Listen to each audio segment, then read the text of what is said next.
السلام علیکم فرحان صاحب، کیسے ہیں جی؟ وعلیکم السلام حسن بھائی، کیا حال چال ہے آپ کے؟ خیر خیریت؟ اللہ تعالیٰ آپ کو جزائے خیر دے، تھینک یو سر، اللہ تعالیٰ آپ کو عزت دے۔ سناؤ جی، کیا اچھا حکم ہے؟ حسن بھائی، جی جی حسن بھائی، میرے 3 4 کوشچن ہیں آپ سے۔ جی سر۔ پہلے تو یہ ہے کہ میرا تیسری چوتھی دفعہ میں آپ کے زوم میٹنگ میں آیا ہوں، جی سر۔ تو بہت سارے دلائل، ویسے میں آپ کے لیکچر اٹینڈ کرتا رہتا ہوں حسن بھائی، جی تو سر۔ خدا کی پہچان رسول اللہ صلی اللہ علیہ وسلم کی کا امتی ہونا، اور بالخصوص میں آ، آپ کی زوم میٹنگ میں یہ بھی کہوں گا کہ میں ناؤ آئی ایم کنونسڈ کہ میں مولا علی کا شیعہ بھی میں ہوں، مگر اچھا۔ میں جو 12 امام ہیں ان کے اوپر میں ڈاؤٹ فل ہوں، تو میرے جو کوشچن ہیں وہ ایکچولی میرے اپنے نہیں ہیں، ہوں۔ میں نے کچھ جو دوسرے علماء کہہ لیں یا علماء کہہ لیں، میں ان کا نام یہاں نہیں لیتا کیونکہ وہ بہت سارے کنٹروورشل ہیں فگرز، تو ان کے جو کوشچن ہیں وہ میں آپ کے سامنے رکھتا ہوں، کیونکہ وہ مجھے لگتا ہے کہ شاید میرے ان کو بات کرنے دیں بھائی، ان کے بیچ میں نہ بولیں، بات کریں آپ۔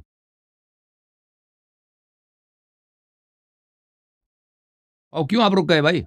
آپ رک کیوں گئے؟ جی جی بیچ میں سے آواز آ رہی تھی حسن بھائی، میں نے کہا شاید وہ انٹرپشن ہو رہی ہے۔ اچھا، جی جی اچھا حسن بھائی، پہلا کوشچن میرا یہ ہے آپ سے کہ اگر صحاح سنی علماء کا یہ ہے کہ اگر صحاح جو ہے وہ ابھی دنیا سے اٹھا لی جائیں، تو پھر بھی وہ احادیث کا مجموعہ باقی کتب میں موجود ہے، بھائی صاحب، تو یہ ان بھائی کا صاحب، بھائی صاحب جی سن لیں اچھی طرح، آپ اپنے بات کے جی جی امپلیکیشنز کو اچھی طرح سے جان لیں۔ اگر آپ مان گئے ہیں کہ مولا علی علیہ السلام رسول اللہ صلی اللہ علیہ وسلم کے جانشین ہیں، جی جی ابو بکر عمر نے قبضہ کیا ناجائز، اس بات کا امپلیکیشن حکومت کیا ہے؟ جی جی امپلیکیشن کیا ہے کہ اب ا- یہ اس بخاری کی جی مسلم، اب جی سن جی لیں امپلیکیشن اس کا کیا ہے؟ اس کا واضح امپلیکیشن یہ ہے کہ اب بخاری، مسلم، ترمذی، سیاستہ، یہ سب کے سب یہ جھوٹے فراڈی ہیں، کیونکہ یہ اسی جھوٹ کو کور کرنے کی کوشش کرتے رہے، فراڈ کو، ابو بکر عمر کو صحیح ثابت کرنے کی انہوں نے کوشش کیا، ٹھیک ہے نا؟ تو ان کی کسی بات پہ اعتبار نہیں ہے۔ ایک دفعہ اگر صحیح صحیح مان گئے کہ بھائی ابو بکر عمر نے ناجائز قبضہ کیا، حق مولا علی علیہ السلام کا بنتا ہے، تو صرف ابو بکر عمر نے تو یہ تو نہیں کہ صرف انہوں نے وہ قبضہ کیا نا، تو دوسروں نے کور، جتنے لوگ اس کے بعد آئے انہوں نے جھوٹ کا کور دیا، وہ سب گمراہی پر ہیں۔ اور پھر ان جی جی گمراہوں کی باتوں پہ آپ اعتنا نہ کریں کہ یہ کیا کیا کہتے ہیں۔ جی سر بولیں۔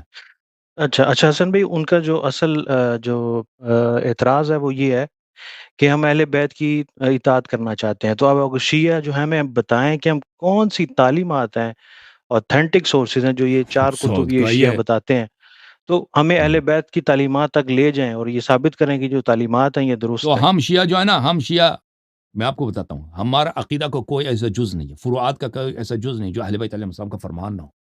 ہم نماز پڑھتے ہیں کس کے حکم سے؟ اہل بیت علیہ السلام کے لوگ، یعنی کون سی ایسی چیز ہے جس کے متعلق ہمارے پاس اہل بیت علیہ السلام کی تعلیمات نہیں ہے؟ یہ ان لوگوں کا کلام ہے جو آپ کہتے ہیں نا کہ اہل بیت علیہ السلام کی تعلیمات ہمیں دکھاؤ، یہ نہایت ہی جی فراڈی جھوٹے ہیں بھائی۔ اور بھائی کون سی اتنے احادیث ہیں ہمارے پاس؟ اگر ہم نماز پڑھتے ہیں، اگر ہم روزے رکھتے ہیں، اگر ہم حج جاتے ہیں، اگر نکاح کرتے ہیں، اگر ہم طلاق کرتے ہیں، اگر ہم کاروبار کرتے ہیں، اگر ہم کرائے پہ لیتے ہیں، اگر ہم کرائے پہ دیتے ہیں کسی چیز کو، یہ سب کے سب اس کے احکام کہاں سے آئیں؟ ہم تو استحسان کے قائل نہیں ہیں، ہم تو قیاس کے قائل نہیں، ہم اجتہاد کے قائل نہیں کہ مولوی اپنے سے بنا سکتے ہیں، صرف اور صرف اہل بیت علیہ السلام کے فرامین سے۔ ہم مواعظ کو دیکھیں کہ موعظہ مثلا تقویٰ کیا چیز ہے، یقین کیا چیز ہے، رضا کیا چیز ہے، صبر کی کتنی فضیلت ہے، مصیبتوں میں کیا کرنی چاہیے، خوشیوں میں کس طرح اللہ کا شکر ادا کرنا چاہیے، یہ سب کے سب کتنے بے پناہ حدیث ہیں، اور پھر کہتے ہیں کہ بھئی کہاں ہیں وہ؟ افیوں کا ذخیرہ احادیث اہل بیت طاہرین علیہ السلام سے مشہور، معروف، مسجل، آن لائن موجود ہے، جو بھی شخص دیکھنا چاہے اس جی کو دیکھ سکتا ہے۔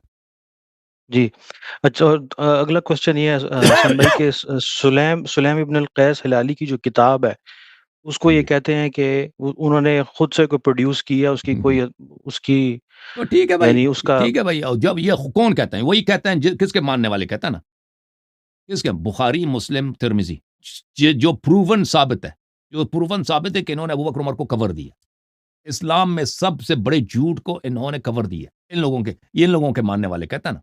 شیعہ تو نہیں کہتے۔ شیعہ محدثین کیا کہتے ہیں؟ شیعہ محدثین کہتے ہیں کہ وہ کتاب سلیم ابن قیس ہلالی کی وثاقت میں اور اس کی صحت میں شک ہی نہیں ہے، ٹھیک ہے نا؟ آپ دیکھیں کتاب ہے غیبت النعمانی میں محدث ابو زینب نعمانی شیخ کلینی کے شاگرد وہ فرماتے ہیں کہ شیعہ محدثین کے ہاں کتاب سلیم کے وثاقت پر اس کی صحت پہ کسی قسم کا شک ہی نہیں، ٹھیک ہے نا. اس نے اس پہ شک ظاہر کی سب سے پہلے شیخ مفید نے ظاہر کیا. شیخ مفید کوئی محدث نہیں، وہ متکلم ہے، اس کا فن حدیث اس کا فن ہی نہیں ہے، ٹھیک ہے نا. وہ اس کے حدیث میں بہت ساری غلطیاں ہیں شیخ مفید کے. وہ محدث نہیں، وہ متکلم ہے، وہ علم کلام کا ماہر ہے. اس کے علاوہ شیعہ علماء کے ہاں کتاب سلیم پہ کسی قسم کا شیعہ محدثین کا کسی قسم کا کوئی وہ ڈس اگریمنٹ ہی نہیں ہے. اچھا حسن بھائی، اگلا سوال یہ ہے کہ امام جعفر رضی اللہ تعالیٰ عنہ علیہ السلام سے پہلے جو مسلمان تھے تو ان کا عقیدہ کیا تھا؟ وہ بھی اثنا عشری تھے؟ کیا وہ تھے؟ کیا ان کا اسٹیٹس کیا تھا ایز اے مسلمان تو شیعہ؟ مختلف ہوتے ہیں نا. مسلمان سب شیعہ تو نہیں ہے نا. جو غیر شیعہ تھے وہ عقیدہ وہ عام جو مسلمان ہوتے ہیں مختلف فرقے ہوتے ہیں. جو شیعہ حضرات تھے وہ بھی مختلف تھے. شیعہ حضرات میں بہت سے جاہل بھی تھے. امام جعفر صادق علیہ السلام سے پہلے بہت سارے شیعہ علماء قتل ہو چکے تھے بنی امیہ کے زمانے میں. شیعوں کے ہاں شیعوں کے پاس نہ کوئی مسجد تھی، شیعوں کے پاس نہ کوئی عالم تھا. سب علماء کو قتل کیا گیا. سب مساجد تو ویسے بھی مخالفین کے ہاتھ میں تھیں. اور شیعہ جو عوام تھے بیچارے، جب عالم نہ ہو، تبلیغ نہ ہو، ٹھیک ہے نا، اور کتابیں وہ ڈر کے مارے شیعہ علماء نے اپنی کتابیں سب زمین میں دفن کر دیں اور وہ کتابیں سب ضائع ہو گئیں.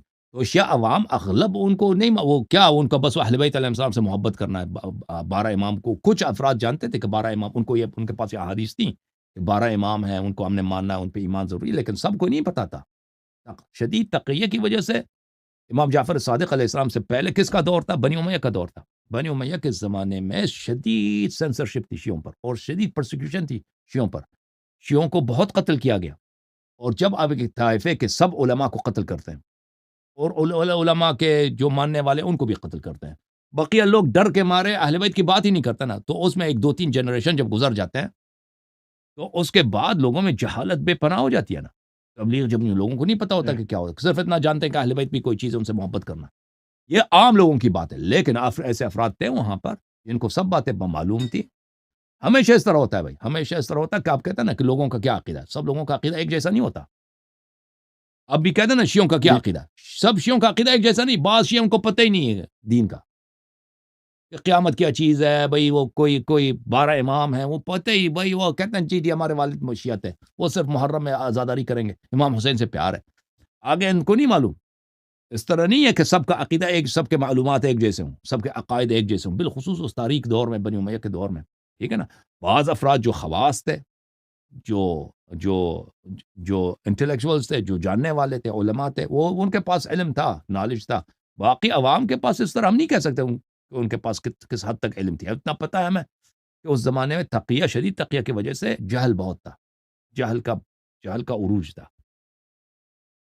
اچھا حسن بھائی، اگلا سوال میرا یہ ہے کہ رسول اللہ صلی اللہ علیہ وسلم نے جب حضرت علی کے لیے مولا کا لفظ استعمال کیا تو یہ لفظ رسول اللہ صلی اللہ علیہ وسلم نے اس سے پہلے بھی کبھی استعمال کیا تھا؟ مولا کا لفظ یعنی اس کا کانٹیکسٹ کہیں پہلے بھی کبھی بندے کی اگر سمجھنا چاہے تو، یا صرف اسی موقع پر ایک ہی دفعہ رسول اللہ نے استعمال کیا تھا نہیں، وہ تو یہ تو پیغمبر کی سب حدیث ہم تک صلی تو اللہ نہیں علیہ پہنچی کہ وسلم؟ انہوں نے کتنی دفعہ صلی اللہ علیہ وسلم کہ انہوں نے کتنی دفعہ کس لفظ کو استعمال کیا نا. وہ تو سب کو پتہ ہے کہ وہ 13 سال مکے میں تھے اور پھر 10 سال مدینے میں تھے. تو اس دوران انہوں نے تو بہت ساری باتیں کی ہیں نا جو کبھی ریکارڈ ہی نہیں ہوئی، کبھی کسی نے نقل ہی نہیں کی نا.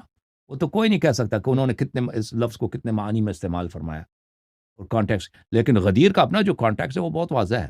یہ جو آپ کو کہا جاتا ہے نا کہ لڑائی ہوئی تھی، صحابہ میں ناراضگی تھی، ناراضگی دور کرنے کے لیے پیغمبر صلی اللہ علیہ وسلم نے بولا، یہ سب جھوٹ ہے. ایک ضعیف حدیث بھی نہیں ہے. اتنا مشہور جھوٹ ان لوگوں نے پھیلا دیا ہے کہ بھئی نبی صلی اللہ علیہ وسلم نے صلح کرانے کے لیے، محبت بڑھانے کے لیے فرمایا، کیونکہ وہاں پہ ناراضگی پیدا ہوئی تھی. ایک ضعیف حدیث بھی نہیں ہے کہ ایسا کوئی واقعہ بھی ہوا ہے، ٹھیک ہے نا. تو یہ ان جی کا حسن جھوٹ بھائی، اور فراڈ ہے. جی جی یہ جو سوال ہے نا حسن بھائی، یہ میرا ذاتی سوال ہے کیونکہ میں سوال پہ ہی آتا ہوں ڈائریکٹ. وہ یہ ہے کہ سورہ بقرہ کی جو آیت ہے نا حسن بھائی، اعوذ باللہ من الشیطان الرجیم، بسم اللہ الرحمن الرحیم، ذالک الکتاب لا ریب فیہ ھدی ہم، للمتقین، اس ہم. کی پلیز آپ دوبارہ ٹرانسلیشن کر دیں. ذالک الکتاب لا ریب فیہ ھدی للمتقین. امام جی علی علیہ السلام، کتاب سے مراد امام علی علیہ السلام. امام علی علیہ السلام وہ ہیں کہ ان میں کوئی شک نہیں ہے، وہ اپنے شیعوں کے لیے، متقین کے لیے، اہل شیعوں کے لیے ہدایت. اچھا حسن بھائی، میں آپ کا بڑا احترام کرتا ہوں اور آپ کو استاد کی حیثیت میں رکھتا ہوں، جی لیکن سر. یہ کتاب کو کیسے ریلیٹ کر سکتے ہیں حضرت علی سے؟ نہیں، ومن قبل ذلك کتاب موسیٰ ہے. آپ دیکھیں عربی زبان میں مجاز کا باب بہت بہت وسیع ہے. مجاز کا باب، مجاز حقیقت سے زیادہ ہے، یعنی فگریٹو جی یوزج لٹرل یوزج سے زیادہ ہے. مثلا آپ ایگزیکٹلی. کہتے ہیں نا کسی عالم سے جی کسی جی عالم سے کہتے ہیں یہ انسائکلوپیڈیا ہے، یہ علم کا انسائکلوپیڈیا ہے. یہ کہتے ہیں یہ خود انسائکلوپیڈیا ہے، سائنس میڈیکل کا انسائکلوپیڈیا ہے. حالانکہ وہ انسائکلوپیڈیا نہیں، وہ انسان ہے. ان سے کیا مراد ہے؟ یہ کیا ہے؟ یہ اس کی نالج اتنی زیادہ ہے، اس کی انفارمیشن اتنی زیادہ ہے، یہ اتنا لرنڈ ہے، معلومات اس کی اتنی زیادہ کہ ہم اس کو کہتے ہیں یہ انسائکلوپیڈیا، حالانکہ وہ کوئی کتاب نہیں ہے. ٹھیک ہے نا. اسی طرح اگر جی اللہ تعالیٰ جی قرآن مجید میں ذالک الکتاب لا ریب فیہ، کتاب کو فرد کے لیے استعمال کریے، کوئی غلط نہیں ہے، کوئی باطل چیز نہیں ہے، مگر اس کے لیے دلیل کی ضرورت ہے. اگر اس کے ساتھ معصومین علیہ السلام، رسول اللہ صلی اللہ علیہ وسلم معصومین علیہ وسلم فرمائیں کہ اس لفظ سے مراد فرد ہے، لفظ سے مراد شخص ہے، تو پھر یہ بالکل ماننا پڑے گا، کیونکہ یہ ادب کے لحاظ سے، فصاحت بلاغت کے لحاظ سے بالکل ممکن ہے کہ ایک فرد کو ہم کہتے ہیں کہ یہ کتاب ہے. ٹھیک ہے نا، تعریف کے طور پر، مدح و ثنا کے طور پر. اچھا حسن بھائی، جس طرح بھی آپ نے دو ٹرمز یوز کی نا، لٹرل اور فگریٹو، اگر ہم اس کو جی یہاں کنسیڈر کر لیں تو کیا اس سے مزید ہماری قرآن پاک کو آگے اسٹڈی کرنے میں ہمارے لیے گمراہی نہیں بن جائے گی کہ ہم اگر بالکل. یہی کمپیئر کرتے رہیں؟ بالکل قرآن خود فرماتا ہے وما یذل الظالمین الا خسارہ. قرآن مجید جو ہے نا، ظالمین کے لیے وہ گمراہی بڑھا دیتی ہے، نقصان ہی بڑھا دیتا ہے. قرآن مجید پڑھ کے آپ کو ہدایت نہیں ملے گا اگر آپ اس کو صحیح طرح سے نہیں پڑھیں گے. یہ دنیا میں جتنے گمراہ فرقے ہیں وہ سب قرآن کو مانتے ہیں. آپ مسلمانوں میں کوئی ایسا فرقہ نہیں پیدا نہیں ہوگا. یہ آپ کے قادیانی یہ بھی قرآن کی تلاوت کرتے ہیں، قرآن کو مانتے ہیں. ٹھیک ہے، کوئی فرقہ آپ کو نہیں ملے گا جو کہے گا ہم قرآن کو نہیں مانتے. قرآن کو مانیں گے بھی، اس کو تفسیر اپنے طور سے کریں گے نا، کیونکہ قرآن کے الفاظ ایسے ہیں کہ آپ اس کو کھینچ کے کسی بھی معنوں میں تفسیر کر سکتے ہیں. اسی لیے تو نبی صلی اللہ علیہ وسلم نے فرمایا کہ میں تمہارے درمیان چھوڑ کے جا رہا ہوں کہ اگر اس کی اتباع کرو گے کم گمراہ ہو گے. قرآن اور اہل بیت علیہم السلام اور ایک دوسرے سے کبھی الگ نہیں ہوں گے. ٹھیک ہے، تو قرآن کے معنی کیا ہے، قرآن میں کہاں فگریٹو ہے اور کہاں پہ فگریٹو نہیں ہے، اور اگر فگریٹو ہے تو فگریٹو سے مراد کیا ہے. ٹھیک ہے نا. تو یہ تو جی ایک جی ڈیوائن سورس آف ایکسپلینیشن کی ضرورت ہے کہ خود نبی صلی اللہ علیہ وسلم کی طرح اس طرح پاک ہوں کہ وہ بتائیں کہ اس سے مراد کیا، وہ معلم ہو قرآن کے. ٹھیک ہے نا. اس کے بغیر آپ بالکل نہیں سمجھ سکتے. تو قرآن کو سمجھنا کیا ممکن ہے؟ ایسے قرآن پڑھ دو قرآن آپ کو سمجھ نہیں آئے گا. قرآن صرف اور صرف، میں آپ کو گارنٹی دیتا ہوں، جو شخص صرف قرآن کو پڑھتا ہے نا، اس کی صرف حیرت میں اضافہ ہوتا ہے، اس کی صرف سرگردانی میں اضافہ ہوتا ہے، اس کی کنفیوژن میں اضافہ ہوتا ہے. کیونکہ قرآن کو اس کا مطلب کچھ بھی ہو سکتا ہے. ٹھیک ہے نا. اس کی جب ڈیپتھ میں جائیں گے نا، معنی کچھ کسی طرف بھی جا سکتا اور پتہ نہیں چلتا کہ کون سا معنی مراد ہے. صرف آپ کی کنفیوژن بڑھ جائے گی. صرف اور صرف قرآن اس وقت آپ کو ہدایت کر دیتا ہے جب قرآن کو، جب نبی صلی اللہ علیہ وسلم نے فرمایا کہ یہ میرے اہل بیت علیہ السلام سے کبھی جدا ہونے والی نہیں. اہل بیت قرآن سے اور قرآن اہل بیت علیہ السلام سے. تو قرآن کی تفسیر معصومین سے لینا ہے، پاکوں سے لینا ہے، جن کو اللہ تعالیٰ نے قرآن کا ساتھی بنایا، قرآن کا قرین بنایا. نبی صلی اللہ علیہ وسلم نے فرمایا. ٹھیک ہے نا. قرآن اور جی اہل جی بیت علیہ السلام. میں اپنی پوزیشن واضح کر دوں حسن بھائی، قادیانی تو جو ہے وہ لعنت اللہ ہے. آخری جو ہے حسن بھائی، میری کوشچن تو نہیں ہے، ایک کوئی دعاؤں کا مجموعہ ہے جو اہل بیت اطہار سے لی ہوئی ہوں، دعاؤں کا مجموعہ، اور کوئی ایک کتاب ہو آپ مجھے بتا دیں پلیز. میں نے ڈھونڈنے کی کوشش کی آپ کے لیکچرز میں. بہت سارے اخوال الاعمال، مصباح المتحجد ہے. مصباح المتحجد بہت اچھی کتاب ہے. اقبال الاعمال بہت اچھی کتاب ہے. اور اس کے علاوہ ایک اور کتاب ہے مفاتیح الجنان، وہ بھی صحیح ہے، وہ بھی ٹھیک ہے. اوکے، بہت شکریہ حسن بھائی، جزاک اللہ. تھینک اللہ یو تعالیٰ آپ سر. کو اللہ اپنی آپ کو حفاظت میں خیر رکھے. دے، اللہ بہت حافظ. مہربانی. پرواز کرو، کیوں فخر سے سر اٹھا، کیونکہ اللہ تعالیٰ نے تمہیں انتخاب کیا. صراط حق پر صرف تم ہو، صراط ایمان پر صرف کیا، کیونکہ اللہ تعالیٰ نے تمہیں انتخاب کیا. صراط حق پر صرف تم ہو، صراط ایمان پر صرف